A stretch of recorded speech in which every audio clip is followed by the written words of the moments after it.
Bien rebondir. C'est Noël. C'est vrai que c'est une super fête. Ah oui, c'est une belle fête, tout le monde est content, on a tous le sourire, on est tous heureux. Et Noël, c'est quoi? C'est une histoire d'amour, une histoire d'espoir, une histoire de joie, une histoire de pardon, une histoire de paix. C'est vraiment une histoire magnifique. Et j'aimerais vous lire un petit passage. C'est vraiment très court, c'est dans Ésaïe. Alors Ésaïe, c'est un prophète, pour ceux qui ne connaissent pas, un prophète de l'Ancien Testament. Donc ça remonte il y a quelques années, j'étais pas né, mon papa non plus, c'est assez vieux. Et on lit un petit passage, je vous le lis rapidement, on va gagner du temps. C'est dans Ésaïe. Ésaïe va se retrouver en face d'un roi, il va aller lui parler. Donc c'est dans le territoire d'Israël à l'époque. Donc ça se passe il y a très longtemps, c'était à l'époque des rois d'Israël, etc. Et Ésaïe va trouver un roi et va lui dire quelque chose. On se demande qu'est-ce que ça vient faire. Là-dedans, il voit ce roi et lui dit « Dieu lui-même enverra un signe. La Vierge sera enceinte.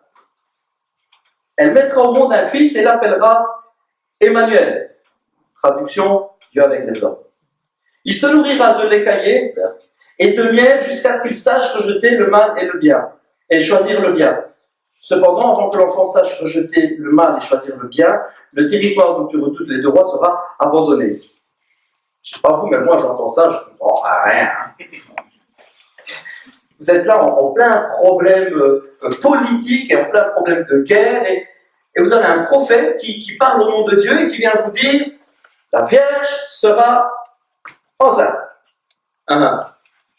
Et ça me fait quoi, moi? En fait, ce n'était pas vraiment une parole directement pour lui. On peut imaginer que dans les mois ou dans les semaines, dans les années qui ont suivi, il y a une fille vierge de la famille du roi qui soit tombée enceinte. On peut imaginer. Et que le prophète est venu lui dire ça complètement, Dieu te parle. Ok. Mais c'est plutôt, pour les générations qui venaient, que cette parole a été prononcée. Voyez-vous, on fête Noël et on connaît tous l'histoire de la Vierge Marie qui tombe enceinte.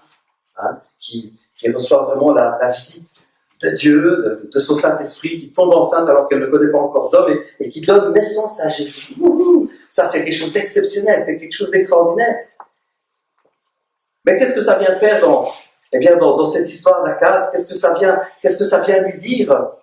Qu'est-ce que ça vient faire pour lui? Puis Noël, histoire de passion, histoire d'amour, histoire de joie, de pardon, histoire de réconciliation, Et dans la vie de cet homme-là, ça vient rien faire du tout. Ça vient rien faire du tout, ça vient juste lui dire, il y a un avenir.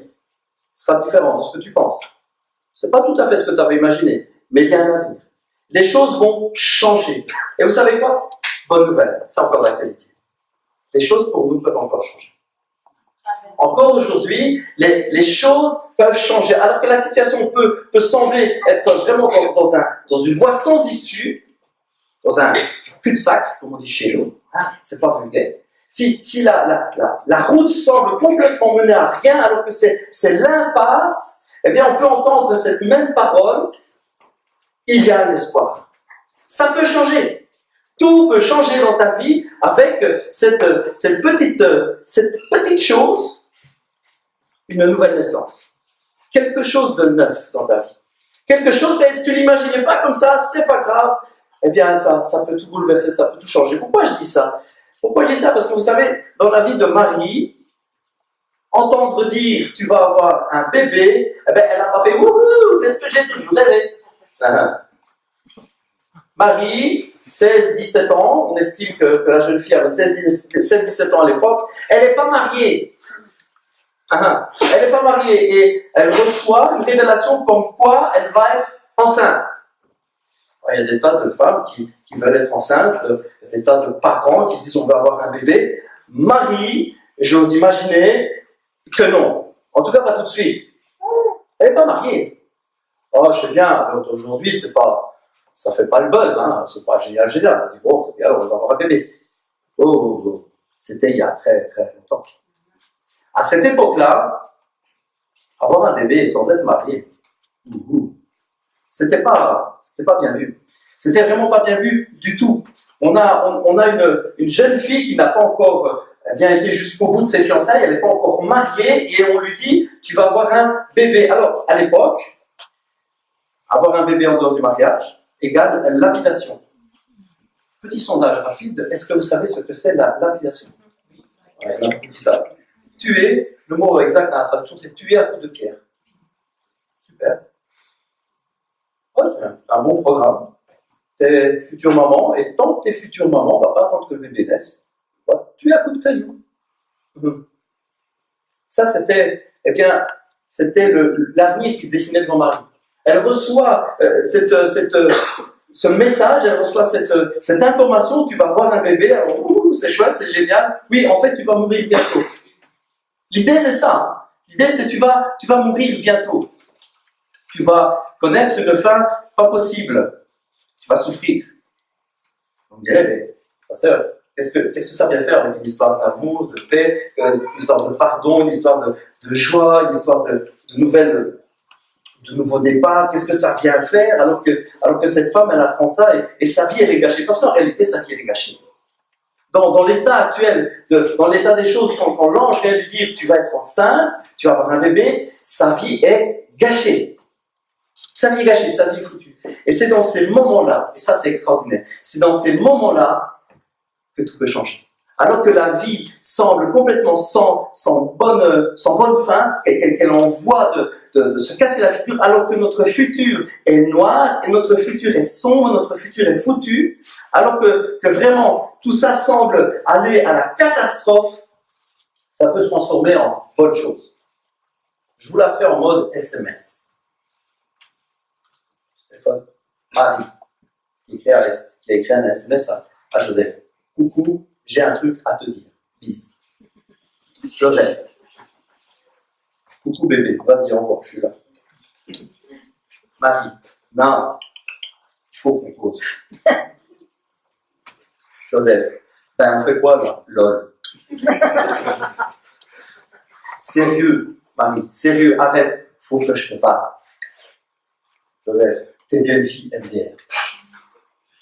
Ok, je suis enceinte. Tac. Joseph,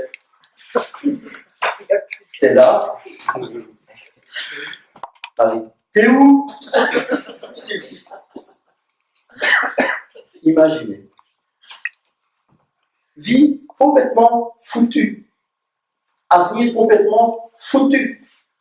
Qu'est-ce que la Bible nous dit dans ces moments-là? Elle nous dit que Joseph, c'est quand même un gars bien, et plutôt que de la diffamer vraiment devant tout le monde, de la rendre publiquement en scandale à l'époque, plutôt que de la faire, de l'amener à son destin qui va être d'être lapidé, il dit non, on va faire ça discrètement, je vais dire juste que je ne veux plus l'épouser, elle va se retrouver toute seule, et bon, ok, voilà, elle gérera le truc, moi, ce ne sera pas moi.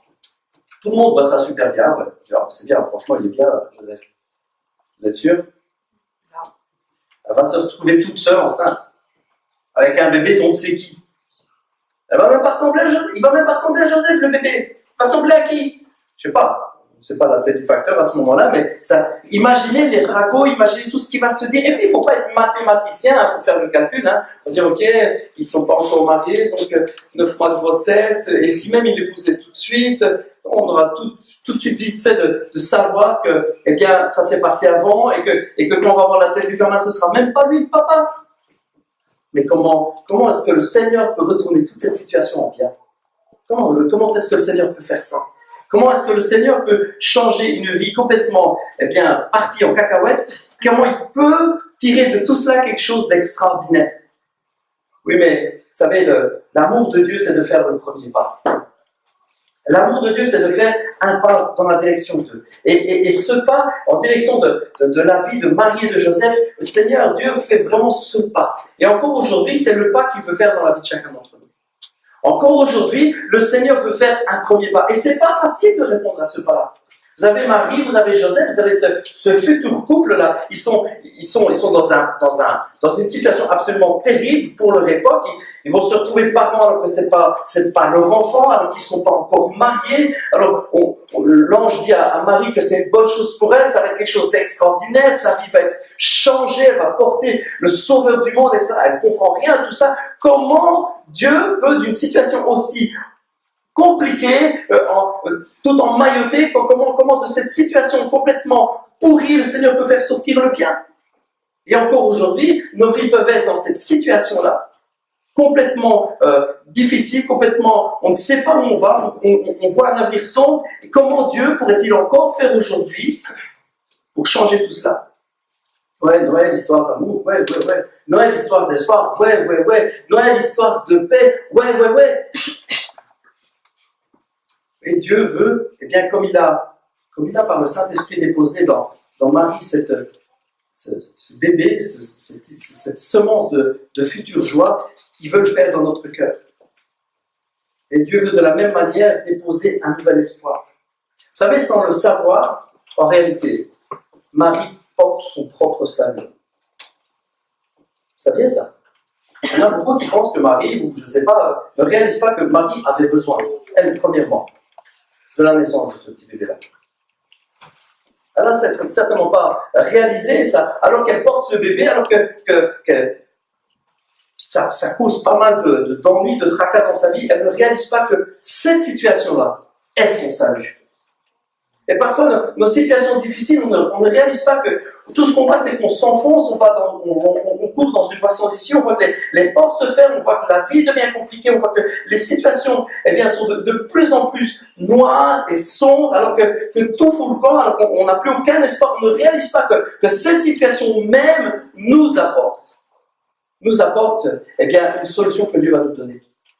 Ah, je sais, vous allez me dire, pasteur, c'est un petit peu compliqué ton concept. C'est-à-dire que mes misères m'apportent la solution.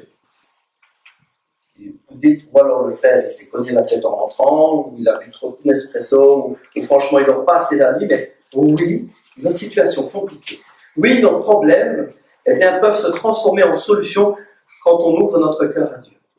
Quand on ouvre notre cœur à Dieu, tout peut être différent, tout peut être changé. Oui, Noël, histoire d'espoir, histoire de foi, histoire de paix, histoire de pardon, histoire de nouveau départ. Oui, ce bébé, ce cadeau que Marie reçoit, c'est un petit peu comme quelque chose qui doit prendre vie en nous, quelque chose qui doit grandir, quelque chose qui, par le temps, va devenir mature et va porter quelque chose. De la même manière que ce bébé va naître, de la même manière que Jésus va venir au monde, de la même manière, Dieu dépose des choses dans notre cœur qui doivent grandir. Ça prend du temps. Il dépose des pensées, alors que la voie est sans issue. Le Seigneur transforme cela. Il nous dit, tu sais, cette situation va t'amener à quelque chose de meilleur. Ah, je sais, tu passes par des moments difficiles dans ta vie, tu pourrais dire, et si le bon Dieu existe, franchement, j'en veux pas. Si c'est ça, la vie, je préfère encore me tirer une balle, me pendre, je préfère m'ôter la vie. Il y a peut-être quelqu'un qui est venu ici, cet après-midi, alors qu'il y avait pensé, ce matin même, peut-être. Peut-être il y a quelqu'un qui est venu ici, qui s'est dit, moi, ma situation, si c'est ça, croire en Dieu, si c'est cette vie-là que Dieu me promet, j'en veux plus. Moi, je préfère en finir. Peut-être quelqu'un qui s'est dit ça. Vous voyez, dans ces situations-là, Dieu dépose dans nos cœurs quelque chose, un espoir, une petite voix qui nous dit que je veux transformer tout ça en bien. Je veux transformer tout cela en bien. Je veux changer ta vie. Il faut juste me laisser le temps. Il faut me laisser le temps dans ton cœur, il va falloir que ça grandisse. À l'image d'un bébé qui se forme, et ça prend quelques mois, ça grandit, puis on commence à le sentir bouger, puis on commence à sentir la vie, et puis ça commence à faire des coups, et puis le temps approche où la naissance va être là, et puis les choses changent, et puis on voit les choses différentes. Vous voyez, une femme enceinte, Ça se voit sur son visage, tout change. Alors que au début, c'est une nouvelle un peu bizarre pour Marie, alors que les choses sont compliquées à accepter, alors que c'est pas du tout la vie qu'elle imaginait, alors que tout ça arrive dans sa vie, ça chamboule tous ses projets, alors que Joseph, bien tant que mal, il accepte quand même de la marier. Et puis les choses se font, se passent, et puis son visage change. Les hormones, ça change, je sais pas. Les papas, vous savez ce que je dis, hein, oui. Au passage, moi je ne les vois pas dans quelques mois, encore une fois, pour la troisième fois. Et donc, je peux vous dire que les hormones, ça change quelque chose. Sur l'humeur, sur un tas de choses. Ça change beaucoup. Et vous savez quoi, ces changements apparaissent dès le début.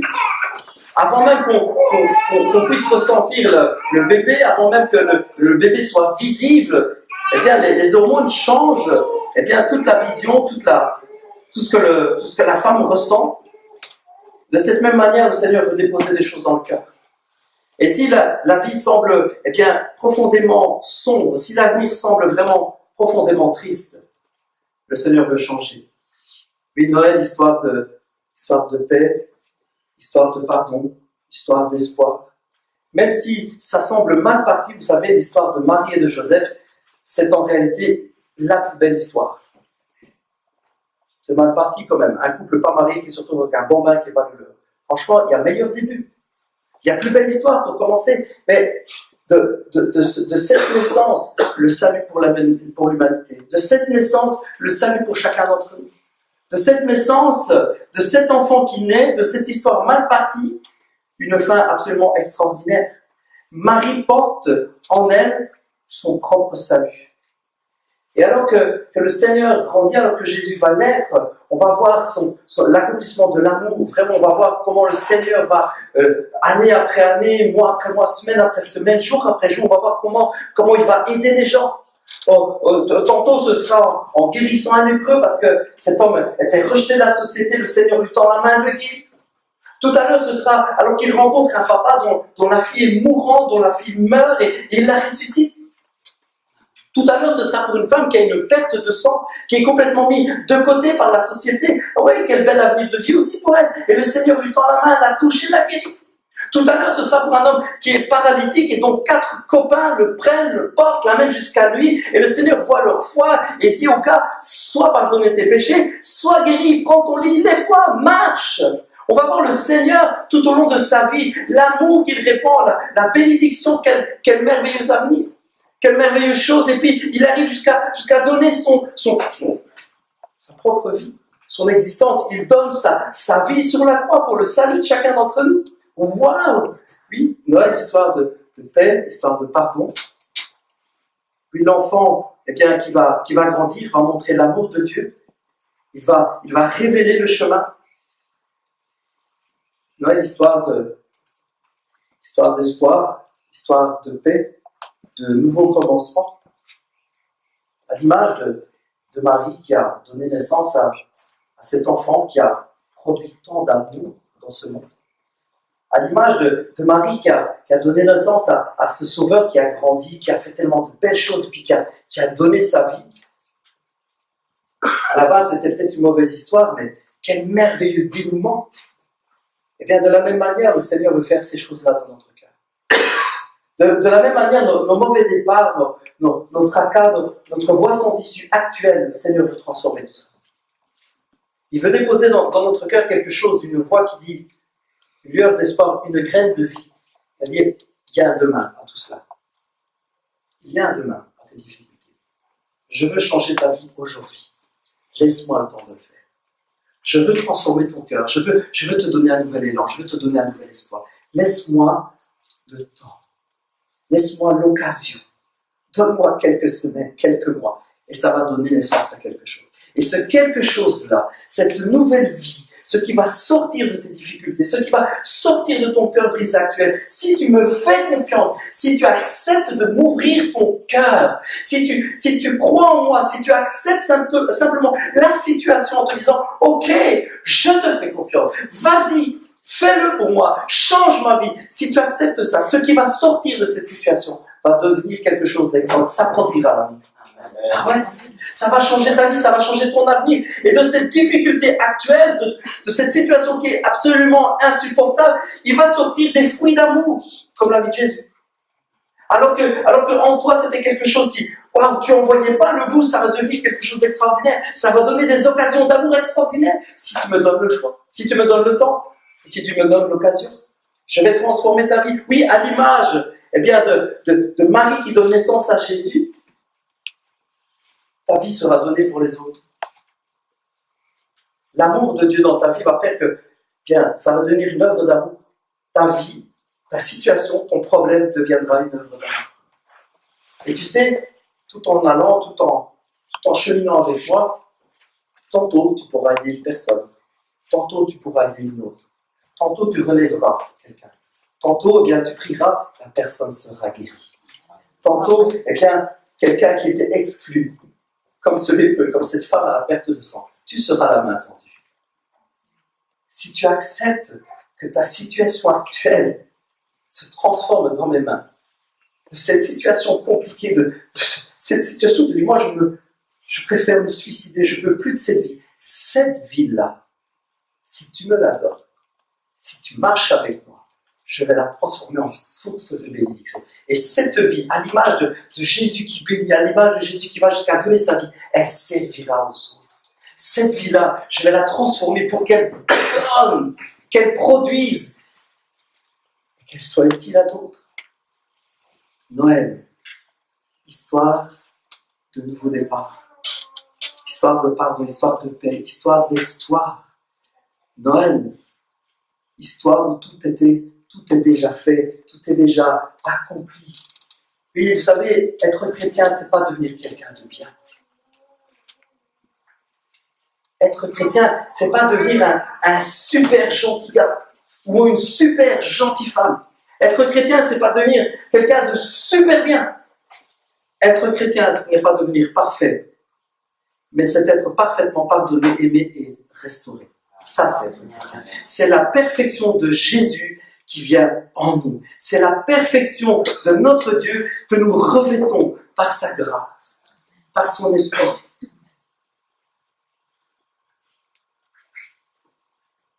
Mais le Seigneur veut vraiment changer nos vies.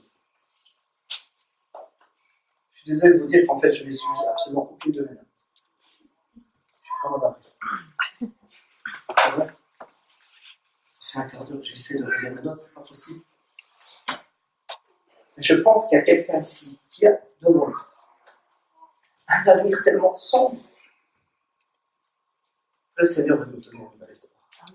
Amen. Je suis désolé, j'avais préparé tout un texte, mais je ne peux pas le dire, je n'y arrive pas. On va simplement prier ensemble. Je pense qu'il y a vraiment quelqu'un qui s'est vraiment retrouvé dans cette situation ce matin, en se disant, moi, je ne peux plus vivre cette vie. Mon espoir, ma vie, mon avenir est beaucoup trop sombre. Seigneur, si tu existes, fais-moi ainsi. Oh, il est en train de te le faire. À l'image de ce Noël-là, que Marie a vécu, de cette vie-là qui semblait tellement n'aboutir à rien, un avenir foutu, une vie complètement foutue, un mariage qui n'a même pas été encore fêté, qui est déjà foutu, un avenir foutu, et je vais me retrouver sans rien, seul. Seigneur connaît ta vie. Qui que tu sois, le Seigneur connaît ta vie. Il connaît ton cœur. Et à l'image de ce Noël pourri qui est devenu le salut de l'humanité, le Seigneur veut changer ta vie, qui que tu sois. Là où tu es, le Seigneur te connaît et t'aime. Il n'y a pas à prouver quoi que ce soit. Il n'y a pas à devenir quelqu'un de bien pour mériter sa place au ciel. Comme s'il fallait payer le prix pour gagner sa place au paradis. Foutaise! N'importe quoi. C'est pas ça, l'amour de Dieu. L'amour de Dieu, c'est que tout est payé. À la croix, le Seigneur a tout donné. Il est mort, il est ressuscité pour que nous ayons la vie. Le salut est une question de foi. Amen. Si tu crois au nom du Seigneur Jésus, tu seras sauvé, nous dit la Bible. Le Seigneur t'aime. Et cette histoire de Noël, histoire de paix, de pardon, d'espoir, ça doit absolument aujourd'hui devenir ton histoire. Qui que tu sois, ça doit devenir ton histoire. Ton ami veut changer aujourd'hui. Le Seigneur veut changer ta vie aujourd'hui. On va prier ensemble. Seigneur Jésus, je te rends grâce. Je te rends grâce, Seigneur, parce que tu es un Dieu absolument extraordinaire et merveilleux. Je te rends grâce, Seigneur, parce que je n'ai pas dû mériter ma place. Et ce n'est pas non plus, Seigneur, qu'à la naissance, j'ai tiré le bon numéro de la loterie. Seigneur, je sais que tu es mort pour cela. Tu as donné ta vie, Seigneur, afin que j'aie la vie. Et je sais que je n'ai rien à mériter pour cela. Je n'ai rien à prouver, je n'ai rien à acheter pour cela. Seigneur, je sais que tout ce que tu veux en retour, c'est mon cœur. Tu veux simplement, Seigneur, que je t'offre ma vie, que je te donne mon cœur et que je crois en toi. Que je crois simplement que c'est pour ce jour où j'ai eu l'occasion de recevoir ta grâce. Simplement, Seigneur, je me suis retrouvé devant la croix et j'ai dit, j'accepte. Je crois, Jésus. Je crois. Ce jour-là, Seigneur, qui a changé tout dans ma vie. Et je sais qu'il y a ici quelqu'un ce soir, Seigneur, qui en a besoin. Seigneur, je te prie encore, Seigneur, de bénir cette personne. Seigneur, je te remercie parce que tu restes et tu seras éternellement le salut de chacun d'entre nous. Seigneur, nous portons en nous, comme Marie a porté ce bébé, nous portons en nous la possibilité de notre propre salut. Seigneur, si nous acceptons simplement, Seigneur, ta main. Seigneur, je te prie, Seigneur, maintenant, de toucher, Seigneur, nos cœurs. Merci, Seigneur, pour celui ou celle qui pourra simplement se donner à toi cet après-midi. Là où vous êtes, dites-lui dans votre cœur, je viens à toi. Je te donne ma vie. Oh, Seigneur, toi, toutes ces pensées sombres et suicidaires, Seigneur, je les dépose à tes pieds. Je te donne ma vie. Je te donne mon cœur. Ce Noël, cette histoire d'espoir et de pardon, de nouvelles naissances, de nouveaux départs, de nouvelles chances, ça devient mon histoire à partir d'aujourd'hui. Je recommence tout à zéro avec toi. J'accepte. Je te donne et j'ouvre mon cœur. Merci Seigneur. Merci parce que Seigneur, c'est la personne qui aujourd'hui l'a fait sincèrement devant toi. Seigneur, tu la restaures maintenant par ton Saint-Esprit. Je prie Seigneur que tu restaures le cœur de ceux et de celles qui maintenant te le demandent. Seigneur, tu restaures, tu donnes un nouvel élan, tu donnes une nouvelle joie, un nouvel espoir. Merci Seigneur Jésus.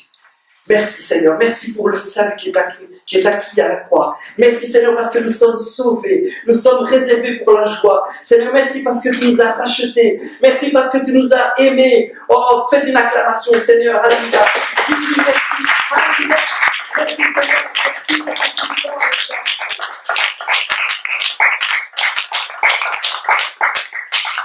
Est-ce qu'on peut chanter ce chant?